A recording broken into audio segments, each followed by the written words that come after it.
Hello everybody, welcome to my channel, The Book Adventure with Mrs. Mayoro. Today I have a great book for us to listen to, and I will be doing the reading.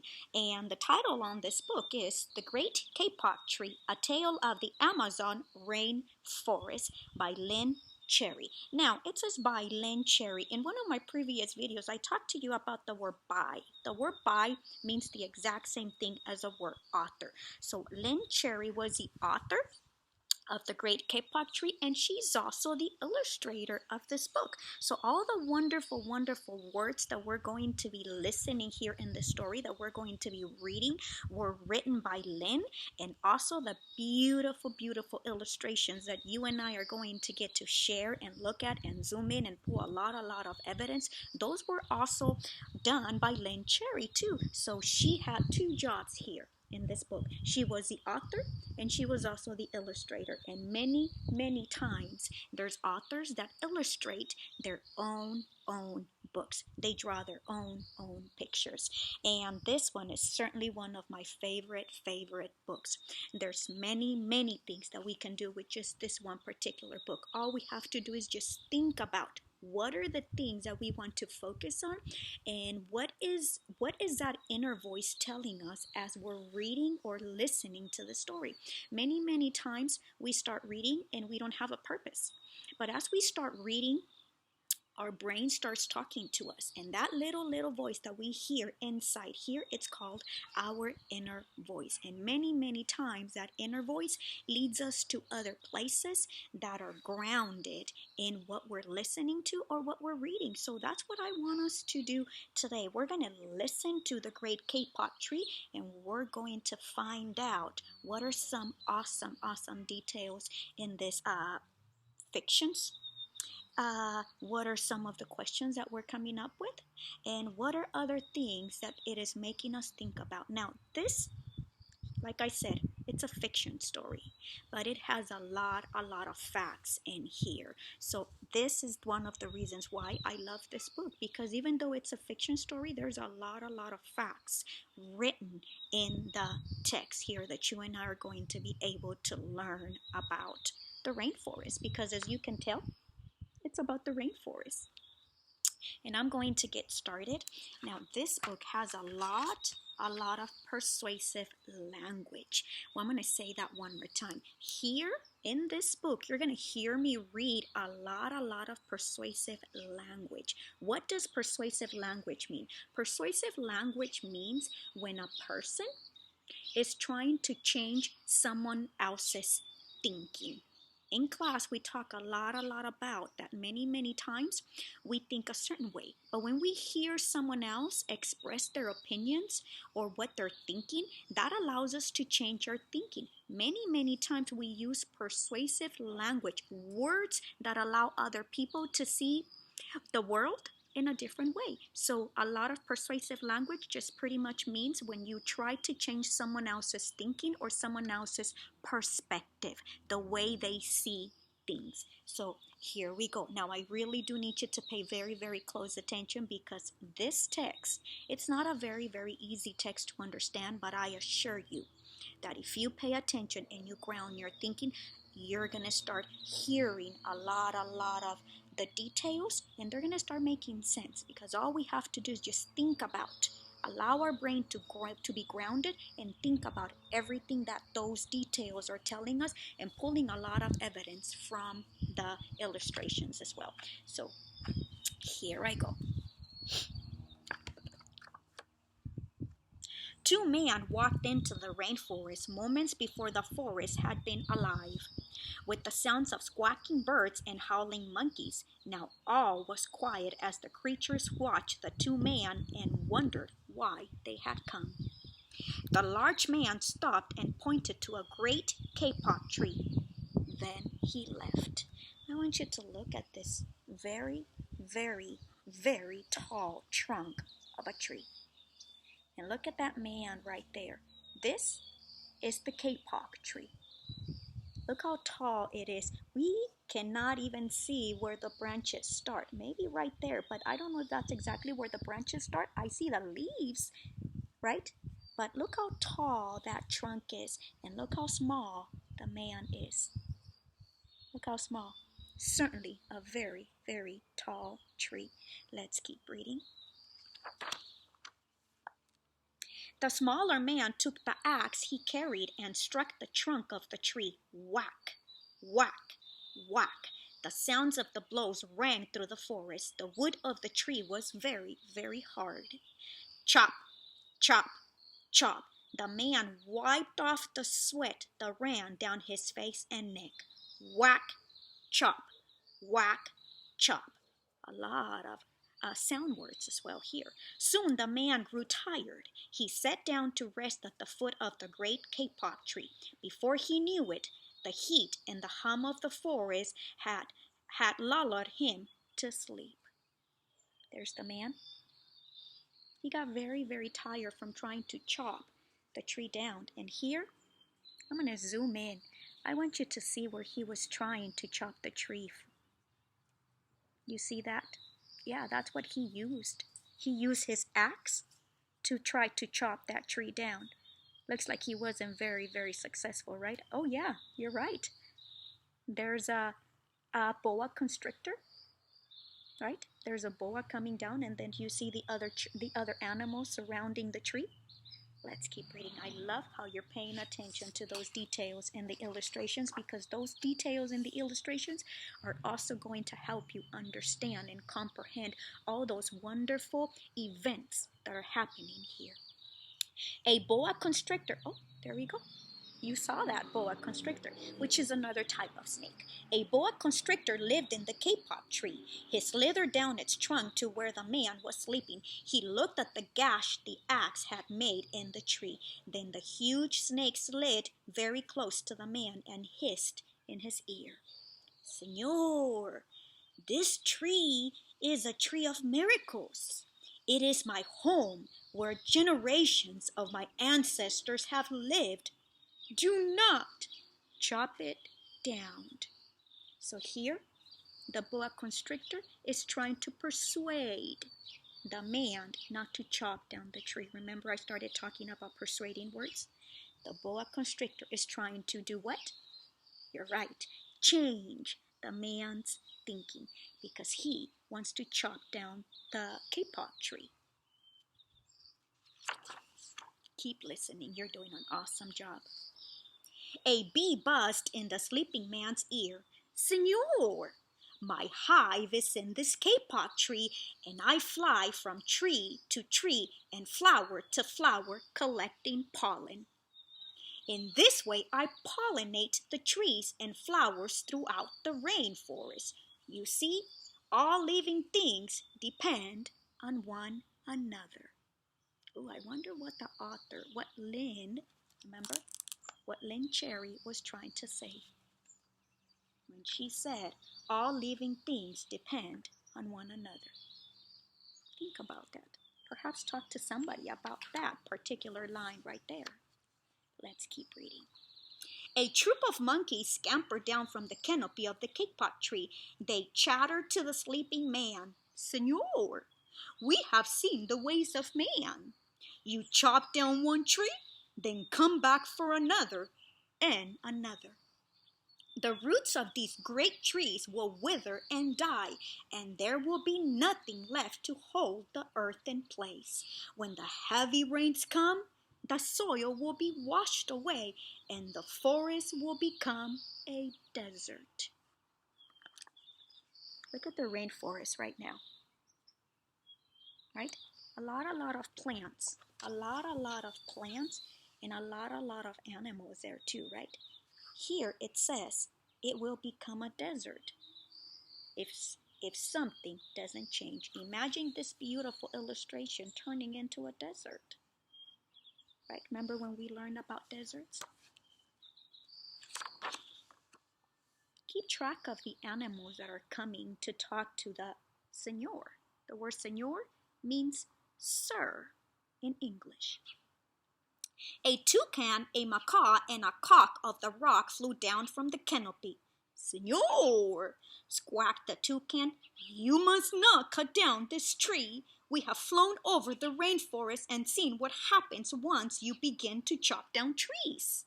Many people settle on the land. They set fires to clear the underbrush, and soon the forest disappears. Where once there was life and beauty, only black and smoldering ruins remain. Wow, such strong, strong language being used, right? Language that captures your attention, that grabs your attention, that allows your thinking to say, whoa, what does that mean? Great, great thinking. There's the Senor, still sleeping, right? Do you remember what he was trying to do? What was he trying to do? That's right. Chop down the kapok tree. A bright and small tree frog crawled along the edge of a leaf. In a squeaky voice, he piped in the man's ear. Senor! A ruined rainforest means ruined lives. Wow. You will leave many of us homeless if you chop down this great kapok tree. What would happen if this kapok tree gets chopped down? What would happen to this bright and small tree frogs? That's right. They're going to be homeless. And I like how you're using language that is in the text. Right there. There's that word. And you remembered it, right? Many, many things would happen if this tree gets chopped down. And remember, persuasive language. They're trying to change the man's thinking. That's right, senor, right? Another word for sir. A jaguar had been sleeping along a branch in the middle of the tree because his spotted coat blended into the dappled light and shadows of the understory. No one had noticed him. Now he leaped down and padded silently over to the sleeping man. He growled in his ear, Senor, the kapok tree is home to many birds and animals. If you cut it down, where will I find my dinner? This jaguar, he's worried that if this great kapok tree gets cut down, he's not going to be able to find what? Right. Dinner. Brilliant thinking. I wonder why. Why is the man not able to hear them? Can you explain that? They're whispering. They're whispering very, very quietly into his ear, right? Thank you for helping me understand that. 4 tree porcupines swung down from branch to branch and whispered to the man. Now it's the porcupine's turn. Senor, do you know what we animals and humans need in order to live? Oh, that's a question. Look at that. Senor, do you know what we animals and humans need in order to live? A question in the written text. Oxygen. And senor, do you know what trees produce? Do you know what trees produce? That's right. Great and awesome thinking and background knowledge as well. Oxygen, that's what it says. Oxygen. Trees give us oxygen. If you cut down the forest, you will destroy that which gives us all life. So oxygen gives animals and us humans oxygen. We need oxygen to live. I really hope they're changing his thinking. What do you think? Yeah, I kind of had an idea you would agree with me. Several anteaters climbed down the kapok tree with their young clinging to their backs. The unstriped anteater said to the sleeping man, Senor, you are chopping down this tree with no thought for the future. And surely you know that what happens tomorrow depends upon what you do today. Great line. The big man tells you to chop down a beautiful tree. He does not think of his own children who tomorrow must live in a world without trees. We could stop right here. You can even just focus on this one page or any page and just break it down. Break down everything that the author was trying to tell us. A lot of awesome, amazing language being used here. Great model of a text. A three-toed sloth had begun climbing down from the canopy when the man first appeared. Only now did she reach the ground. Plodding ever so slowly over the sleeping man, she spoke in her deep and lazy voice. Señor, how much is beauty worth? Can you live without it? If you destroy the beauty of the rainforest, on what would you feast your eyes? Makes me think about many different things. What is this page making you think about? Oh, no page numbers. Look at that. No page number here. No page number. Let's see. Does this one have page number? No, it doesn't. Some texts are written like this with no page number. So that means if we have to find a page number, we would have to pay a little bit more attention to the written text or the evidence, the details, the clues that are in the illustrations or in the photographs. But many times you will find books that don't have a page number. Perfectly fine, right? We have other ways of citing our evidence. A child from the Yanomamo tribe who lived in the rainforest knelt over the sleeping man. He murmured in his ear, Señor, Señor, when you wake, please look upon us all with new eyes. A child. Are you thinking about what I'm thinking?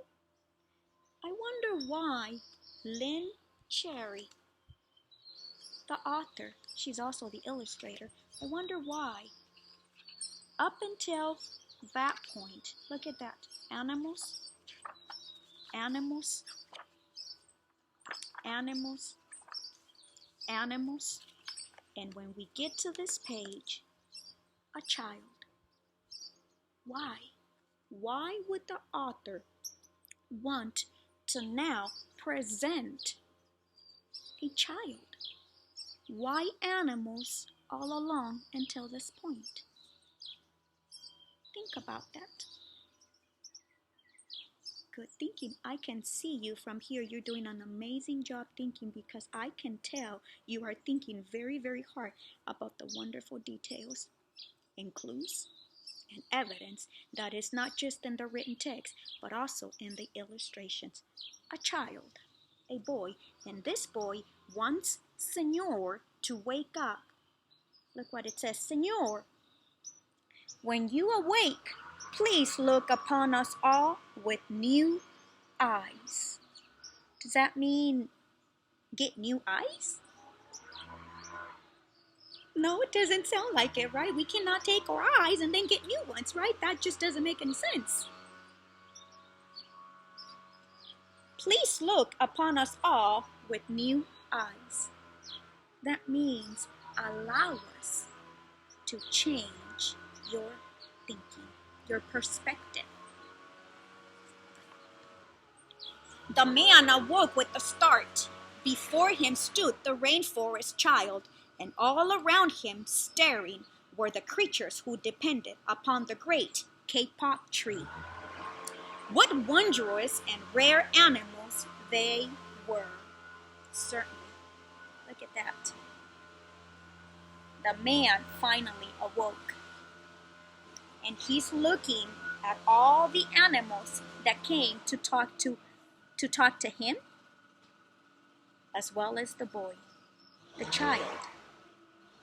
Now they're all looking at him. Do you think they were all able to change his thinking. What is he going to do? What is the man going to do? Everybody is just staring at him, waiting to see what he's going to do. Do you still remember why he's in the forest? That's right. Good. Yes, to cut down the great kapok tree. But why did he stop cutting down the great kapok tree? Good.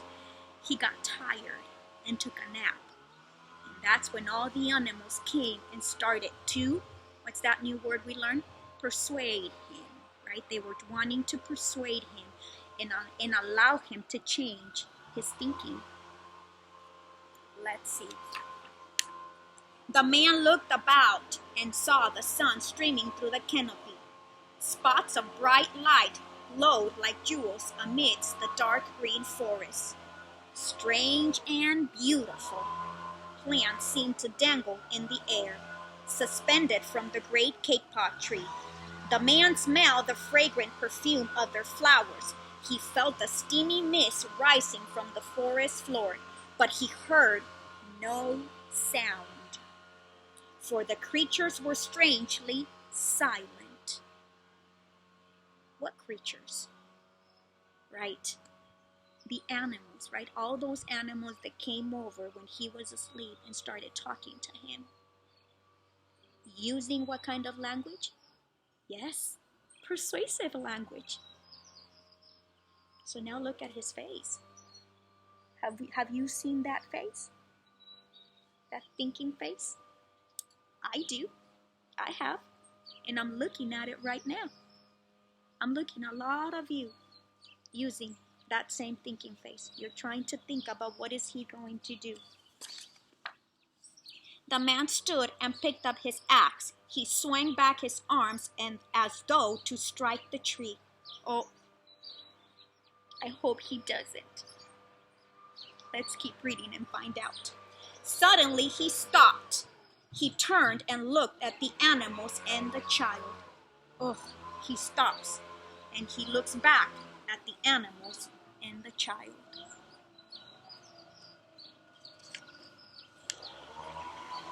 He hesitated, then he dropped the axe and walked out of the rainforest.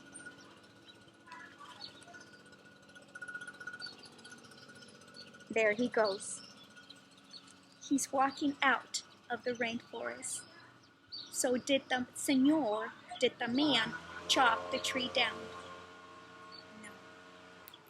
Were the animals able to change the man's thinking? Yes. What kind of language did they use? Correct. Persuasive language. Now, as a writing activity, you can go back and write about your favorite part. You can go back and write about how each one of the animals persuaded the man not to cut down the great kapok tree, or maybe how the child persuaded the man not to cut the great kapok tree. Until next time, thank you so much for tuning in, and remember, always, always read and think. Merge your thinking with the text. Have a great day.